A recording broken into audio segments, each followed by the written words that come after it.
Cystoscopy. Here's my experience.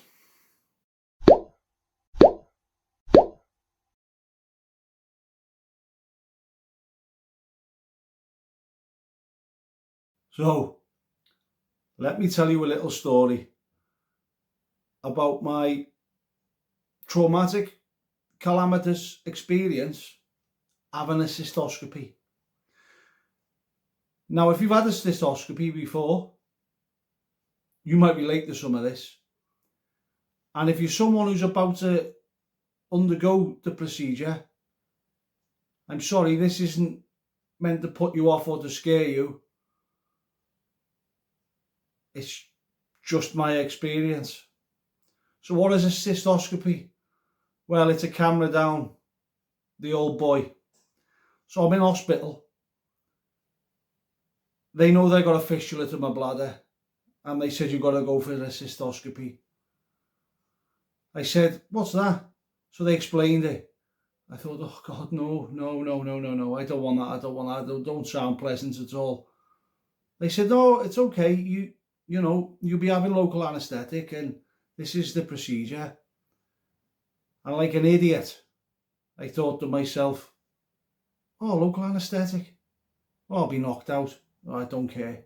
There's no embarrassment, there's no shame. So next morning, they get ready to wheel me down. I get to the theatre. I said to the nurse, when are you going to put me to sleep? She said, oh no, we don't put you to sleep. It's local anaesthetic. Yeah, that's when you go to sleep, isn't it?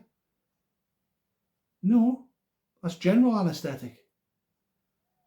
I was like, oh, you're kidding me. So they wheel me in now. I got two elderly nurses, one holding each hand, telling me, you'll be all right, love, you'll be all right. If you just hold our hands, and if you need to squeeze. I got my legs akimbo with nothing down below, all hanging out. Now, I'm not the most blessed in the world. When God come round to giving out old boys for boys, I was right down on the pecking order. I'm a grower, not a shower, if you know what I mean. So, if you can now imagine or picture a tortoise on the Galapagos Islands, and he can see an eagle flying overhead, and he thinks, I'm going to get eaten here, and his neck pops into his shell. Well, that's kind of what was happening downstairs. And I got this other nurse now down there, lady, only about 5 foot tall, and she's slapping away trying to get some life into the old boy. And then next minute she pulls out what I thought at the time was a huge needle, and I thought this needle had gone right in. Turns out, I learned later on, it wasn't a needle, it was a syringe full of gel. And with this syringe, as she pushes that down, it numbs the area, but it causes an almighty stinging sensation for about 20-30 seconds. And then the feeling had gone. Now, at the time, I thought they put a needle in, but it wasn't. It was actually a gel in a syringe.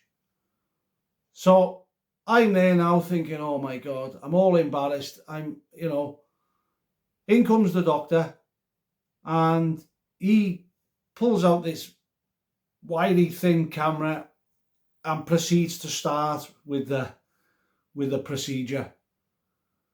At which point, one of these elderly nurses says, we've got a monitor here. You can watch on the monitor. And I thought, oh, anything to take my mind off what he's doing down there. So I look on the monitor, and I can see the camera going in, and it's going down, and it's going down, and it's going down.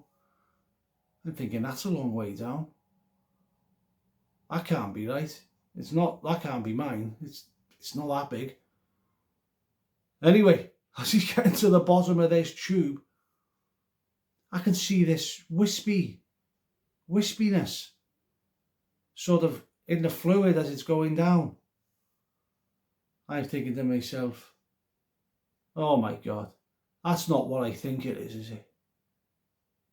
Is he going to think that I've been interfering with myself before I got here? I got all these thoughts running through my head. And and then I think to myself, oh, it's all right. You might think I got a girlfriend, even though I've been in hospital for the previous 5 days, and I hadn't had a girlfriend at the time. So it goes in, they finish. He has a look around. They see the hole in the bladder. I'm just at this point just thinking, hurry up, just get it over with. Just get it over with. And then he sees what he's got to see. He takes his photographs. He slowly retracts the camera. Out it comes, all over, push me back up to the ward. And I think, thank God, that's over with. I'll never have to do that again. I'll never see them people again in my life. They can tell stories to who they want about this guy turning up with an acorn. And I thought, oh, that's it. The experience is over, it's done. They've done what they need to do. I'll never have to have it again. Lovely. But it wasn't all over. Because an hour or two later, I had to go and have a pee. And if I thought the needle was bad and the camera going in was bad, the pee, oh my God, it's like a mixture of shards of glass and barbed wire. Because obviously as the camera wire has gone down, it's irritated and inflamed all the lining. Oh, it